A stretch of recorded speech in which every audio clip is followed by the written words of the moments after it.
it acts as a force multiplier for those norms to gain global recognition. And yes, in the executive arm, we've fallen short, and that's by a quirk of history. We were not there at the inception, and so we are still struggling. But in many other respects, we've done very well. We are norm setters. So let's start looking at norm setting as a critical element of a global diplomacy, and norms do play a role. They have an impact well beyond what you and I think, because you can see that the public engagement in such events like the Yoga Day far exceeds any discussions of a nature where the UN is not succeeding. In that sense, Syed Akbaruddin, do you believe this gives India, I call it soft power, but does it give India some kind of an edge, cutting edge, when it comes to, in comparison to our bigger neighbor, China, which has used its marketing, its commercial power in a way to leverage itself across the world, and sets us apart, particularly from the Pakistanis, who for the longest time, there was a sense of the two countries being hyphenated. Has the dehyphenation now been complete? And does yoga in a way give us a cutting edge over other countries who perhaps see business as their way to reach out to the world, China and specifically? So the easy answer is about Pakistan. Pakistan is yesterday's issue for India. We've moved far ahead. Nobody at the UN or in the global community equates India with Pakistan, either in terms of cultural tradition or comprehensive power. China, yes, it's a power in terms of, like you said, financial clout, like you said, comprehensive power. But that doesn't always translate into abilities to gain support. And we've seen that time and again. For example, we contribute 0.7% of the UN budget, Rajdeep. China contributes something like 13%. Nobody sees that India and China are about 13 times differential in the activities at the UN. So soft power has a role. It is a bridge.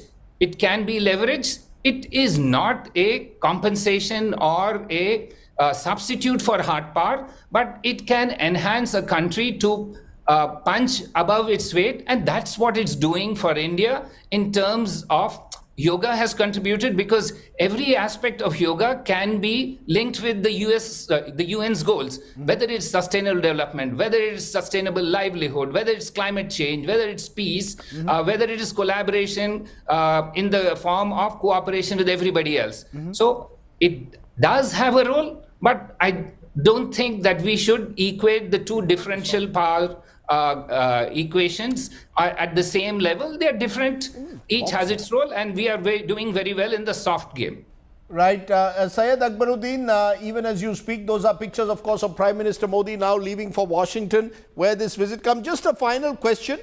Do you, therefore, as someone who's tracked this relationship closely, both at the UN with the US, see this now as a turning point, a decisive point, as some people are suggesting, or is this part of a continuum that is building India's reputation in the United States and at the UN?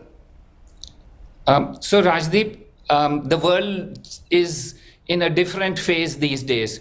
We use terminologies like chip choking, like friend shoring. In both these, we are not on the wrong side of history. We are not being choked for chips. We are being attracted for shoring of industries. So I think we are on the right track. It's a relationship that has been built by many people who have contributed, but it could well be a game changer, because technology, energy, issues of defense nature are some things that we desperately need inputs from. And if a relationship with the US helps us improve that, then it's all for the better. Like the US has said that they are looking at a small yard with big fences. The yard is open for us. Otherwise, we would have been behind the fences. So let's hope it is it's a pathway towards a much better ties between the two countries, which have already been at a trajectory where all of us can make out it's on a growth path. Let's leave it there, Syed Akbaruddin, for giving us a sense of what this means, particularly at the United Nations, with which you've been closely associated in recent times. I appreciate you joining me here on the news today. Let's turn from there to New York, where I'm joined by Professor Salvatore Babones. Remember, he is a big votary of the Modi government, academic based in Australia. When you see this, appreciate your joining us, Professor Babones. When you see this massive Yoga Day celebration taking place in New York, where you are at the moment, is this Indian soft power at work, or Prime Minister Modi being seen as the great event manager, as some call it, or a great magnet at work? This is really all about India, not about Mr. Modi. Until recently, most Americans had never heard of Narendra Modi. Now, his name recognition has broken through 50% this year, and that's a sign, I think, of his growing prominence in world affairs. But really, the American celebration of India is a celebration of India. Americans see yoga as coming from India, and if they're a pleasant-looking, white-bearded man leading the celebration, they probably are more likely to think that he's a yogi than a prime minister. This is really about India. This is not personal. It is national. But do you see the Prime Minister becoming a catalyst in a way of building this soft power that India has, that you spoke about when he leads the yoga celebrations, for example, in New York? Does he become a catalyst? Mr. Modi, of course, is the catalyst. He's the one here doing the talking. But honestly, I think if any Indian prime minister were in the U.S. today, he or she would be getting the same reception. This is about India's moment on the world stage. Americans, and particularly American businesses, are very excited to be working with India right now. Now, a lot of the narrative was focused on defense cooperation and the potential transfer of defense technology, but that's not what the narrative here is about. The narrative here is about India's moment in the world, about economic growth, about India's century. This is not something personal about Mr. Modi. This is something about India, the country. But do you believe that many Americans now see India much more favorably than China or even certainly a Pakistan? But do you believe, therefore, that India is seen as a country, as you say, whose time may have come? Americans certainly see India in a more favorable light than China. I don't think the India-Pakistan rivalry is well known in the United States. Of course, among experts, everyone's aware of the long-standing relations between India and Pakistan. But among ordinary Americans, this is really just about India. It's not about China. It's not about Pakistan. It is about India's rise, and primarily about the Indian economy. People sense there are massive opportunities in India. Everyone, or not everyone, but certainly millions of people in the United States have funds under management. They're looking to have their funds invested in India because they see India as the growth story of the 21st century. But do you see, therefore, the Indian diaspora also playing a major role in this transformative relationship? The Indian diaspora is absolutely crucial because most Americans are not getting their understanding of India from television or newspapers. They're getting it from their work colleagues. Indian Americans are by far the highest earning group in the United States. They're more than 50% richer than Chinese Americans, just to give an obvious comparison. They are the number one achieving minority group in the United States. And as a result, they're in executive positions. Of course, yes, we know Google, Microsoft, IBM are led by Indian Americans, but they're also Indian executives, Indian professionals at all levels, especially in the tech world, especially in the finance world, but also throughout corporate America. And those Indian executives are the ones who are teaching their colleagues, teaching their coworkers about India. Now, it's not always a pro-Modi narrative. Of course, just like India, the Indian diaspora is divided on its political loyalties. And that's as it should be, right? They reflect Indian society. But whether they're pro-Modi or anti-Modi, pro-BJP or pro-Congress, they're all pro-India. and they're overwhelmingly generating a narrative that India, that this is the time for Americans to be interested in India. One final question, a trick question in a way, Professor Babon, is if you were to ask Americans 3 things that they know about India, what would those first 3 things come in their mind if you ask them, what do you know about India? Well, it might be curry. It's certainly not cricket. But I think opportunity would sum it up in one word. There's just a general sense that this is India's time on the global stage. And I think they're aware that India today is the land of opportunity. And if there's one thing Americans can sense, it's an opportunity to make a dollar. That's a nice way to put it. If there's one thing that Americans can sense, it's opportunity, and they sense opportunity in India. Appreciate your joining us, Professor Babones, there from New York. Let's stay with New York, because it was here that the Prime Minister's Day today began with that big meeting with thought and industry leaders. And the highlight of that meeting was with Tesla chief Twitter owner and one of the world's richest persons, Elon Musk, who claims he's a Modi fan. Take a look at what happened when Modi met Musk. I am a fan of Modi, so. Billionaire, visionary, world's richest man, and latest addition to Prime Minister Narendra Modi's large fan list. Tesla chief and Twitter owner Elon Musk confessed that he's a big fan of Prime Minister Narendra Modi after he met him in New York. I am a fan of Modi, so, so I have to say that. Musk richly lauded Modi's transformation of India. I can say he really wants to do the right thing for India. He wants to be open. He wants to be supportive of new companies, and obviously, but at the same time, make sure it accrues to India's advantage. Endorsing Prime Minister's vision for India, Musk, who has been scouting for location of Tesla's next factory, hinted at his next possible foray into India. Obviously, India is great for solar, and the amount of land area you actually need to generate enough electricity to power India is very small. I believe it'd be probably 1 or 2% of the land area of India. So it's very doable. And then you need to pair that with stationary battery packs because the sun doesn't shine at night. And then you need electric vehicles, and then you have a sustainable energy future.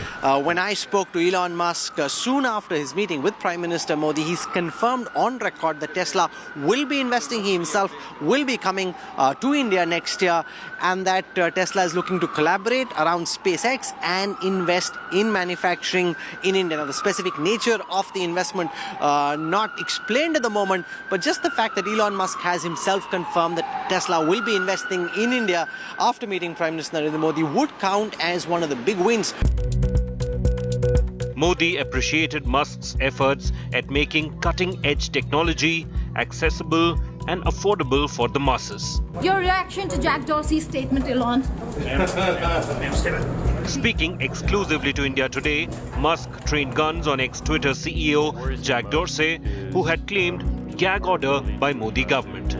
India is a country that had many requests of us around the farmers' protest, around particular journalists that were critical of the government, and it manifested in ways such as we will shut Twitter down in India, which is a very large market for us.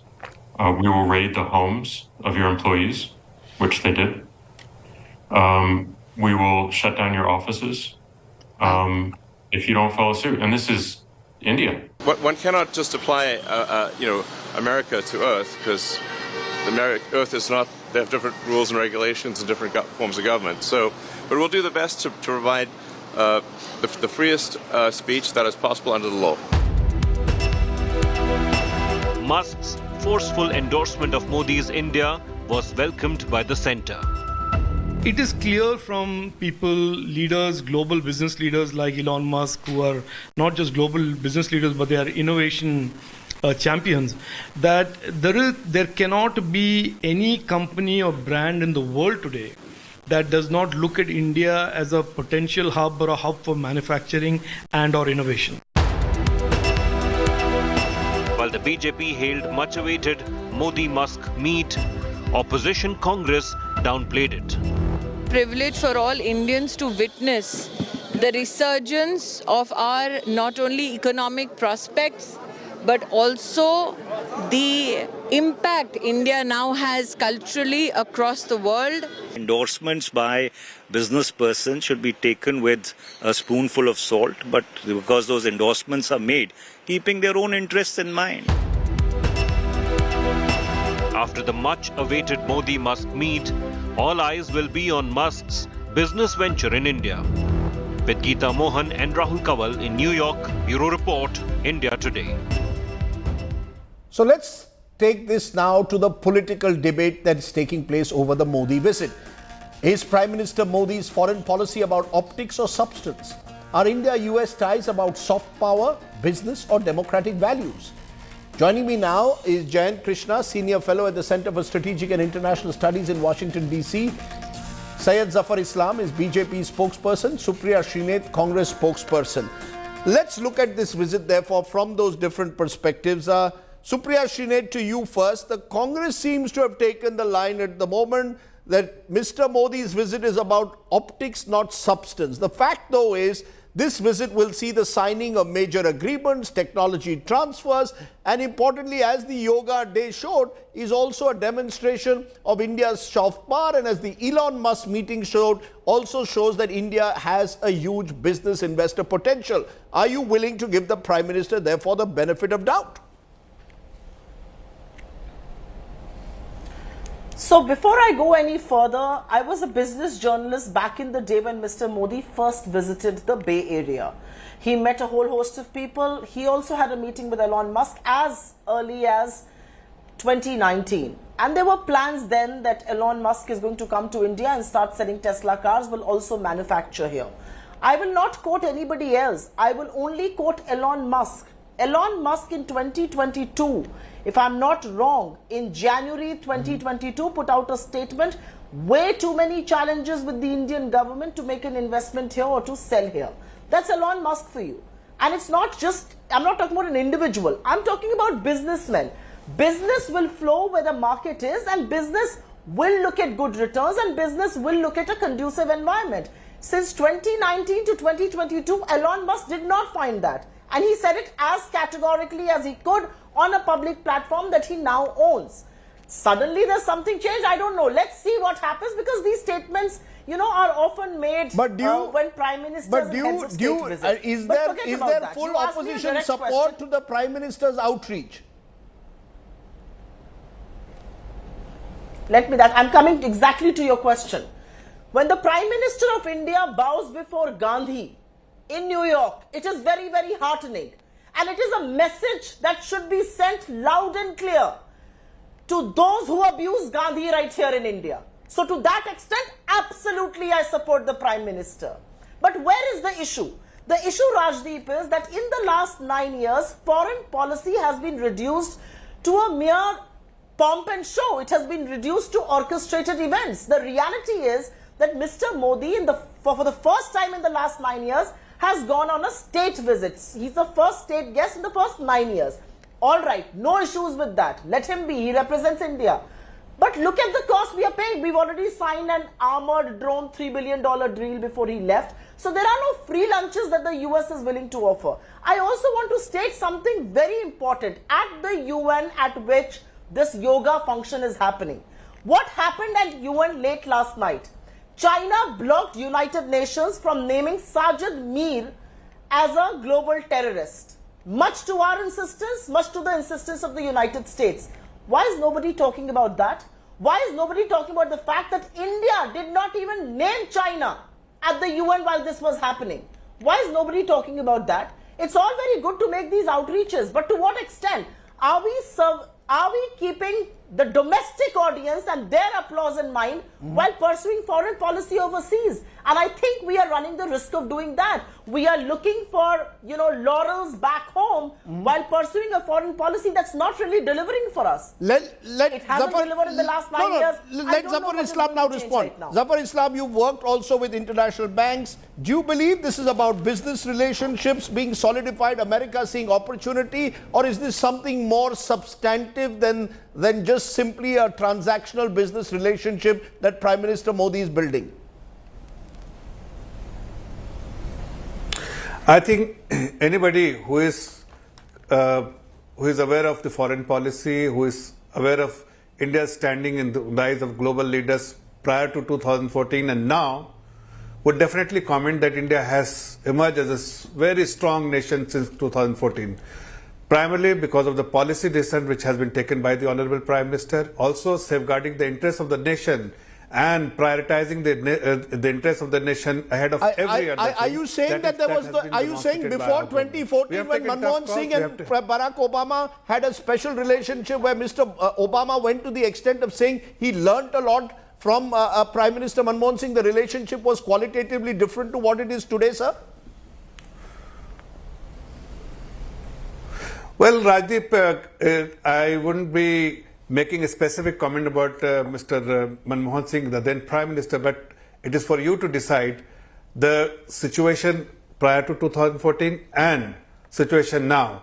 Clearly, it suggests that Mr. Manmohan Singh, despite being the Prime Minister, he was not able to pursue the policy he should have pursued purely because of the lot of restriction he had and the getting instruction from different sources, and particularly from the first family. Away from that, let me tell you very candidly that yes, India has changed since 2014. It has become a very strong nation. It is no more a weak nation, and nobody can dictate terms to India anymore. And that is something which has been demonstrated by the Honorable Prime Minister, and the political will which he had, and the decision which he has taken, the policy measures he has taken, is something which the world has acknowledged. And all the global platforms, India has been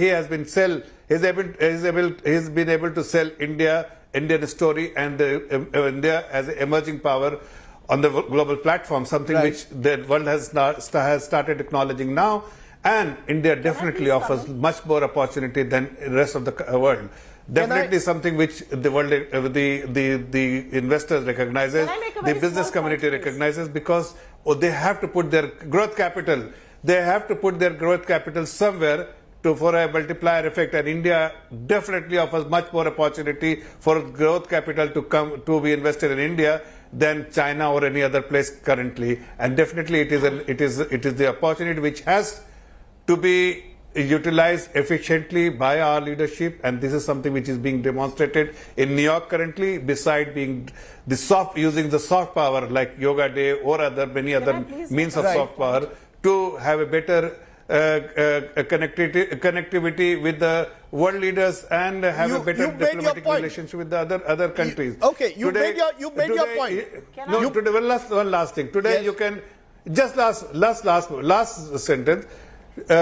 Today, even Mr. Biden recognized that Mr. Modi is now as a global leader. His views are important for the world leaders, and definitely every world leaders today of some standing, they look up to Mr. Modi for his opinion as something which is unheard prior to 2014. Okay, and I'm sure every Indian point. must. Zafar Islam, you are asked for one sentence. Congress or any other part, but every Indian. I gave you your one sentence. You made that point. Let Supriya Shrinet now respond. Proud of this emerging situation. Okay, let Supriya Shrinet now respond. Strong leadership, the distinction that the BJP is drawing, claiming that Mr. Modi, according to them, provides a sense of strong leadership. That's the attraction.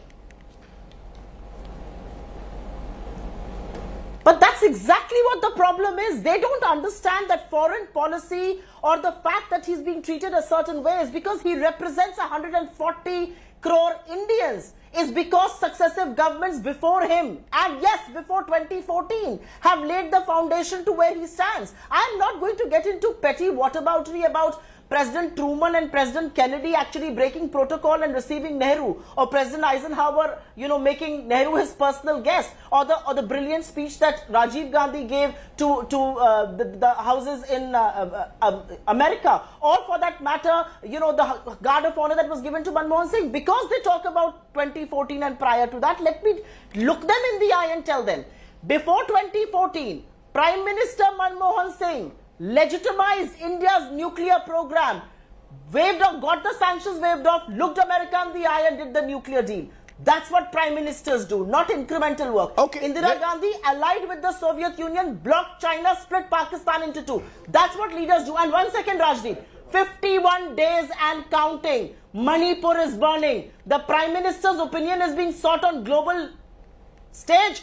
Tell him to put his house in order first. 51 days, not a word from the Prime Minister of this country. Over 130 people dead and thousands rendered homeless. Okay, Manipur is burning. The Prime Minister doesn't care to speak a word. Okay, let me bring in Jayant Krishna. You've heard two very different views. One expressing the view that Mr. Modi provides a sense of strong leadership and this is India's moment for an opportunity.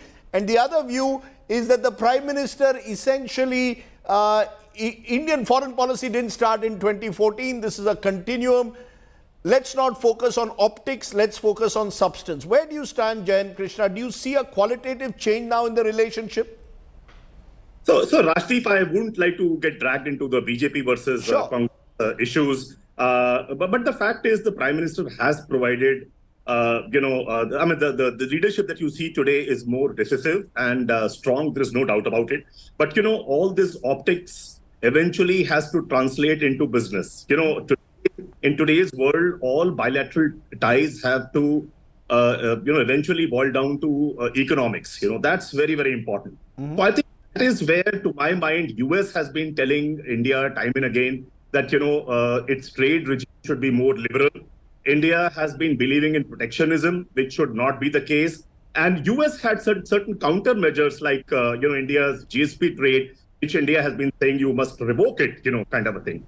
But to my mind, if you look at the bilateral trade itself, in the last 12 months, we have had 132 billion worth of bilateral trade between the two countries.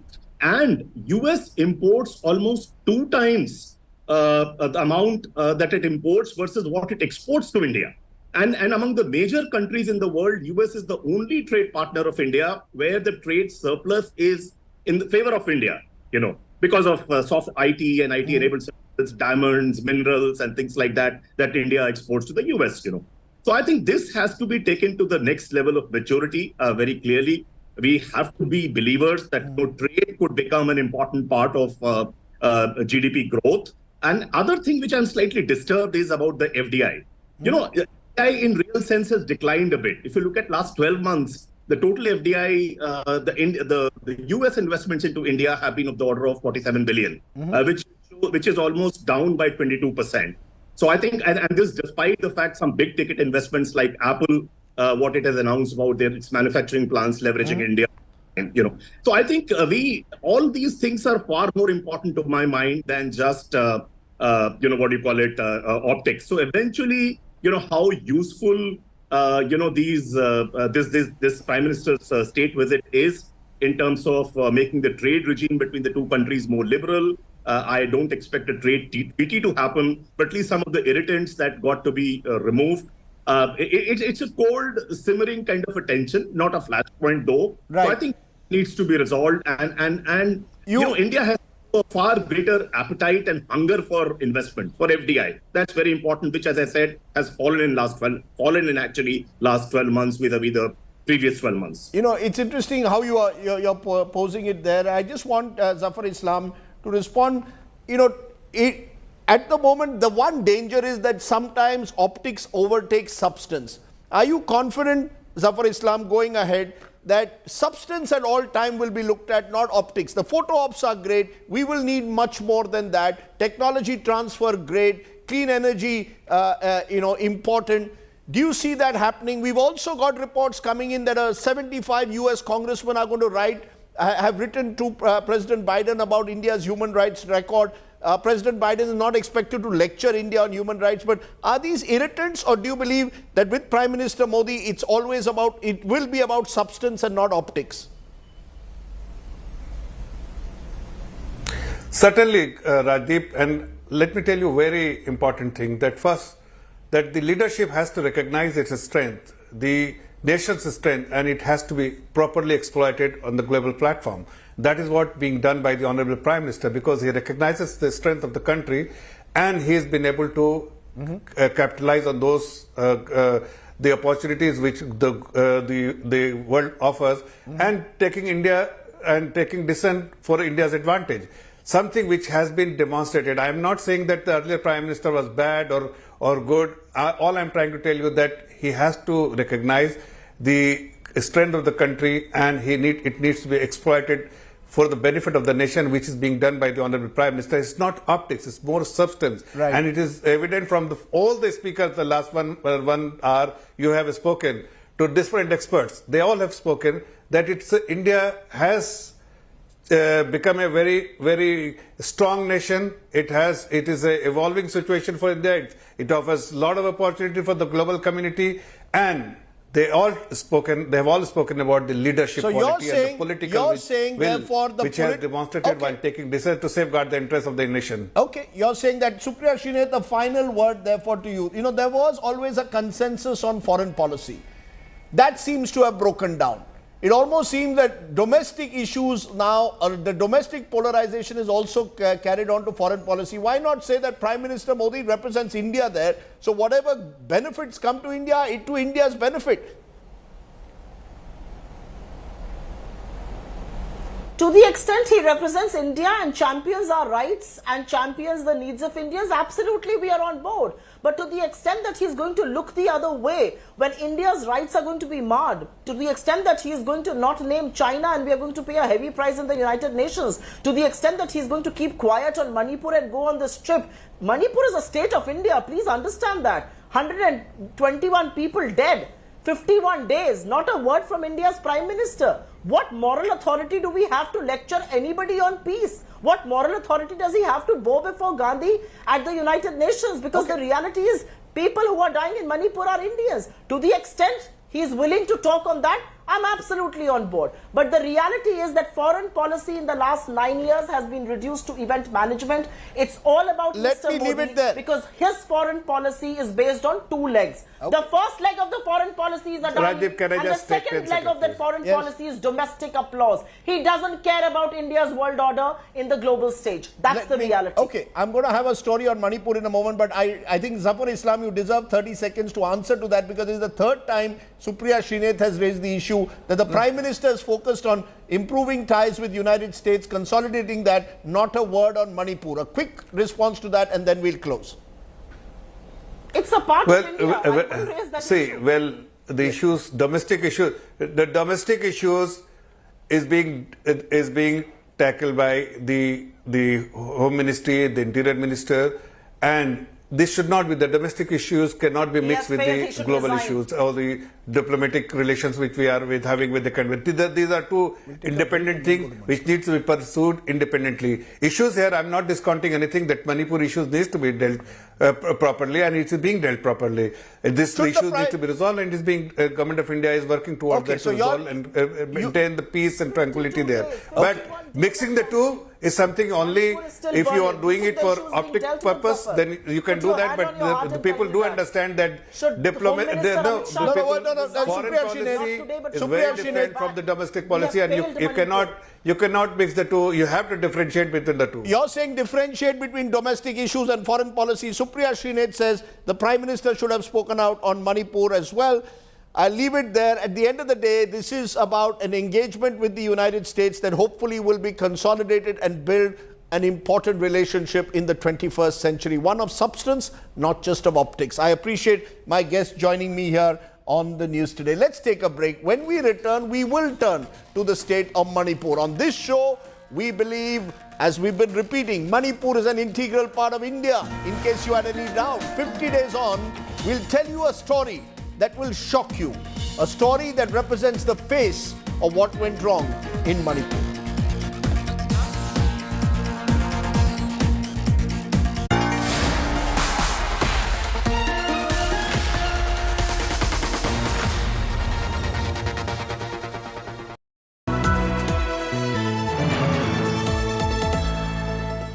Where the software engineer meets the cool UI UX designer, meets the gifted content writer.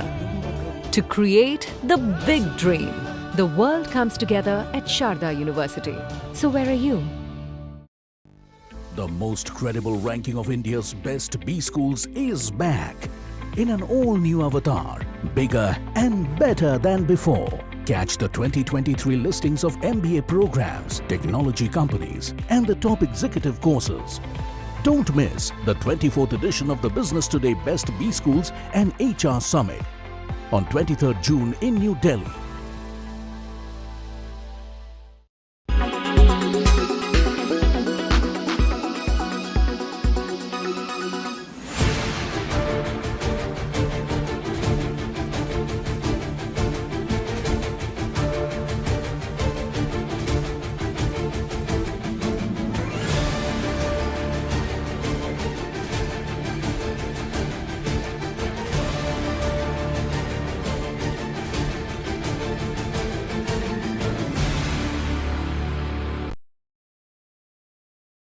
Air quality today. In Delhi, 124. In Mumbai, 73. In Kolkata, 69. In Bangalore, 57. In Chennai, 89. In Hyderabad, 76.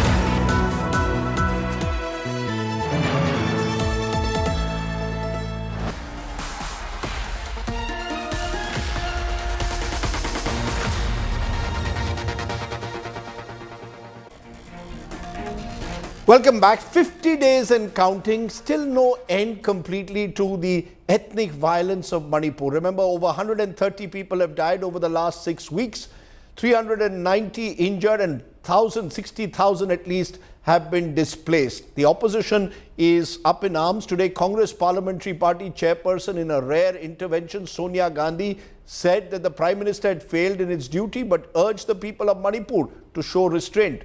Listen into what she said.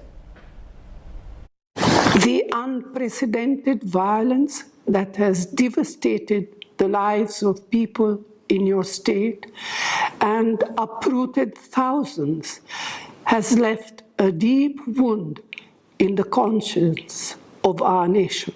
I am deeply saddened to see people forced to flee the only place they call home and leave behind all that they have built over a lifetime. I have immense hope and faith in the people of Manipur, and I know that together we will overcome this ordeal. Now, when an ordeal like this takes place, there are those innocent victims who get caught in the crossfire. Today, I'm going to tell you one such story, a story that will sadden you, that will leave you feeling, where have we come as humanity? Take a look at this story of a little boy who lost his life in what happened in Manipur.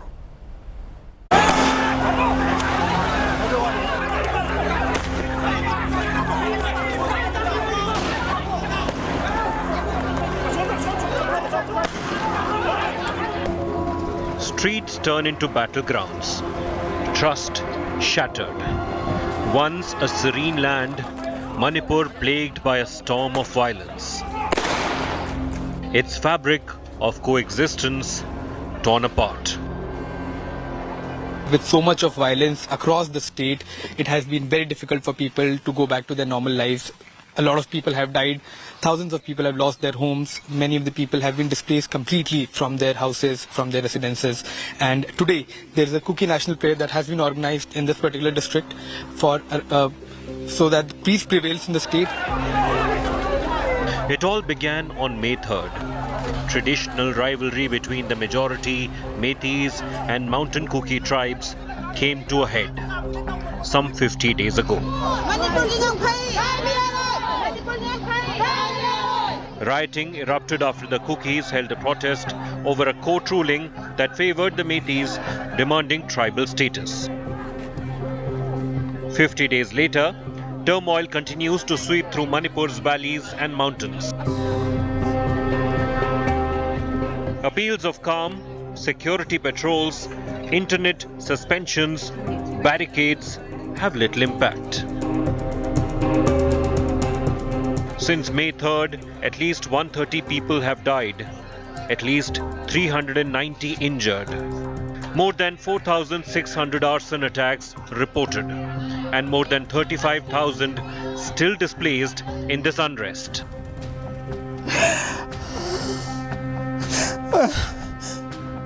Cries of anguish and whispers of desperation echo through Manipur, in a tale that shatters the very essence of humanity. This grieving father recounts the harrowing events that unfolded on June 4th. Joshua Hangshing belongs to the Kuki tribe, and his wife Meena came from the Metis community. Both hoped that their diverse backgrounds might offer some protection, but he witnessed the unimaginable on June 4th. Life to ship kabal nom be seja to kaposa hiyeng ki kap kha chu adua ki kap kha hin sia so atisan halonin. He saw his son covered in blood inside the relief camp, maybe hit by a gunshot flying in from outside. An ambulance took the injured child, his mother and another woman, to a hospital. It was attacked by a violent mob on its way. The 7-year-old and the 2 women were burnt alive. The last words of his 7-year-old son, "Papa, Papa," rings in Joshua Hangshing's mind. And so do many unanswered questions.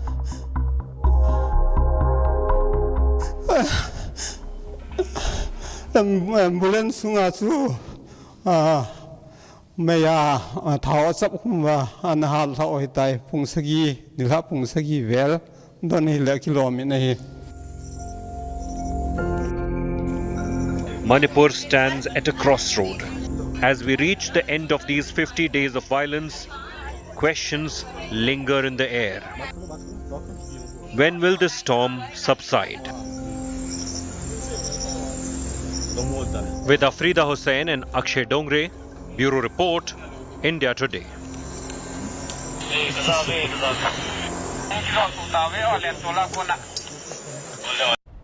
We can only pray that peace returns to Manipur.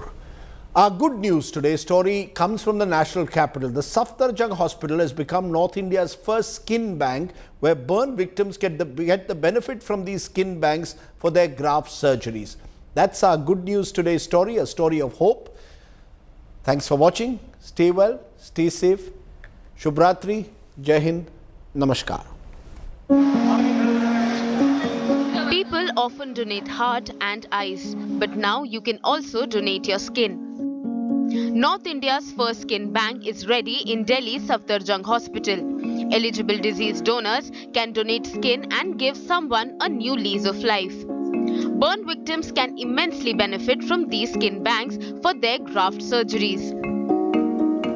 Skin banking में ये खास बात है कि इसमें कोई matching की जरूरत नहीं है. कोई भी पेशेंट स्किन डोनेट कर सकता है. उस मरीज की उस डिजीज की दी हुई स्किन किसी भी दूसरे मरीज में इस्तेमाल हो सकती है. ना कोई ब्लड ग्रुपिंग मैचिंग चाहिए, ना कोई और HLA मैचिंग चाहिए. और जिसमें ये स्किन हमने लगाई है उसको जीवन में कोई स्टेरॉयड और इम्यूनोसप्रेसेंट्स खाने की कोई जरूरत नहीं है. Safdarjung Hospital authorities are also doing everything they can to make people aware about skin donation. With the help of specialized equipment and proven techniques, donated skin is processed and stored in bank before transplantation. इतने सारे wards हैं जो भी नए doctors join करते हैं, junior residents हैं, वो ज्वाइन करते हैं तो उनको सेमिनार्स लेके उनको इन्फॉर्म करके उनको बताया जाएगा. डेथ फॉर्म है, जब हम लोग उसको साइन करते हैं तो उसमें भी हम सोच सकते हैं कि हम उसमें भी ऐड करा दें कि हम आई डोनेशन के लिए विलिंग हैं और स्किन डोनेशन के लिए विलिंग हैं. As of of now, there are 16 skin banks across the country, and here's hoping that this latest center in Delhi opens the doors for many more such skin banks in India. With Neetu Jha, Bureau Report, India Today.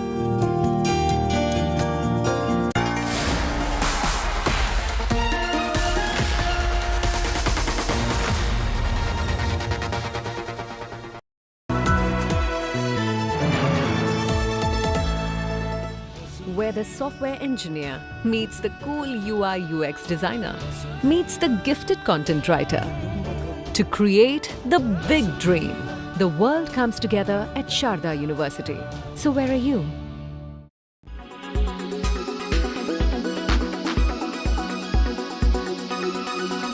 A Silicon Valley trade group called Compete America has sent a letter to the Department of Homeland Security saying that the current cap of 85,000 H-1B visas per year is insufficient to meet the demands of these tech companies, and this particular visa has always been an option for seeking skilled workers from countries like India. But the tricky part is that the demand to expand the allocation comes just months after the big tech companies fired thousands of employees. Now, there are some concerns in the US that this move will replace higher paid domestic workers with lower paid H-1B visa holders. Some companies have reportedly already started replacing fired employees with H-1B visa. One of the main issues the H-1B visa program is that it can lead to a reduction in wages in the tech industry. This primarily happens because the companies can pay foreign workers below the local median wage, which ultimately also leads to concerns about unfair competition. And it is not all good for the visa holders as well. The Economic Policy Institute claims the competition not only leads to underpayment of foreign workers, but also that these employees are trapped with the company. They are not able to challenge or negotiate for better working conditions or higher salaries due to the higher competition.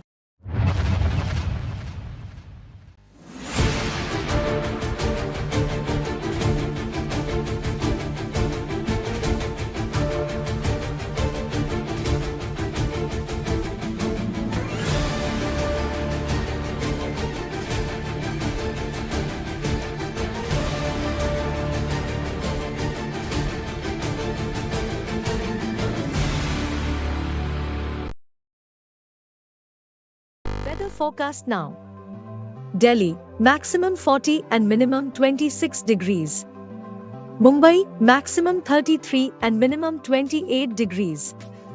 Kolkata, maximum 37 and minimum 28 degrees. Bangalore, maximum 26 and minimum 22 degrees. Chennai, maximum 32 and minimum 25 degrees.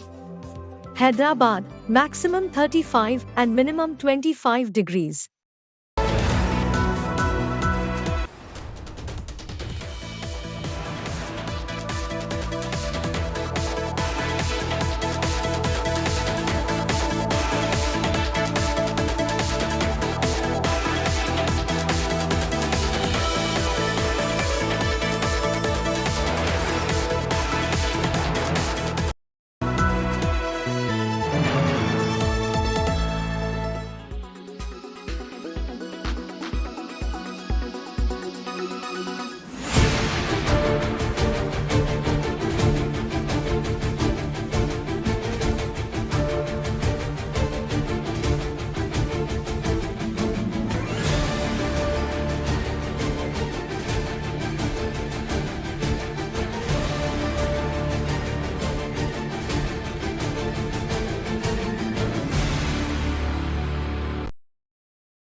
Weather forecast now.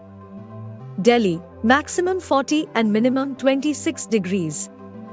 Mumbai, maximum 33 and minimum 28 degrees. Kolkata, maximum 37 and minimum 28 degrees. Bangalore, maximum 26 and minimum 22 degrees. Chennai, maximum 32 and minimum 25 degrees. Hyderabad, maximum 35 and minimum 25 degrees.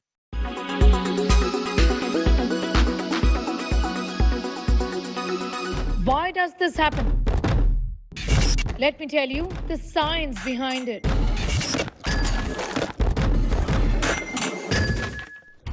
For more informative videos like this, keep watching India Today Newsmo.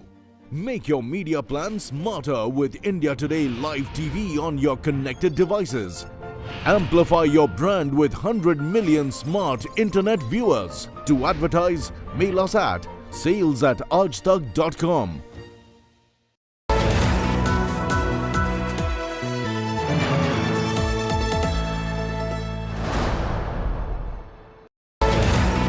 Powered by Bajaj Allianz Life Diabetic Term Plan. Tata Motors, new forever. Nippon India Mutual Fund, wealth sets you free. Extra Safe, Polycab Green Wire.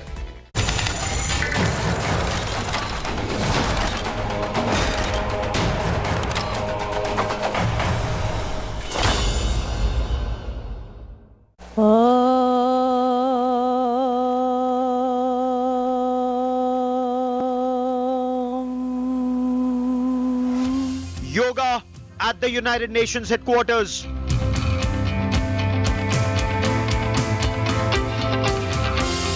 A new world record is made.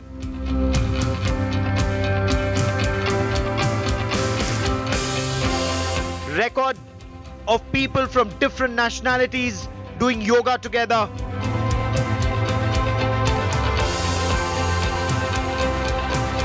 Prime Minister Narendra Modi's message of peace in New York.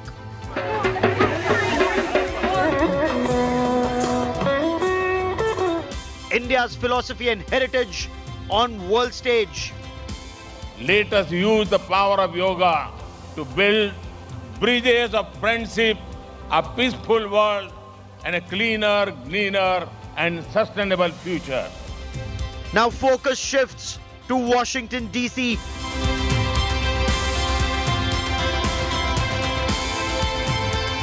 From world peace to weapons of war, that's our top focus on India First. There were people from 135 countries in the North Lawns of the United Nations headquarters in New York celebrating yoga together. This was India's culture, India's philosophy, and India's heritage on world stage.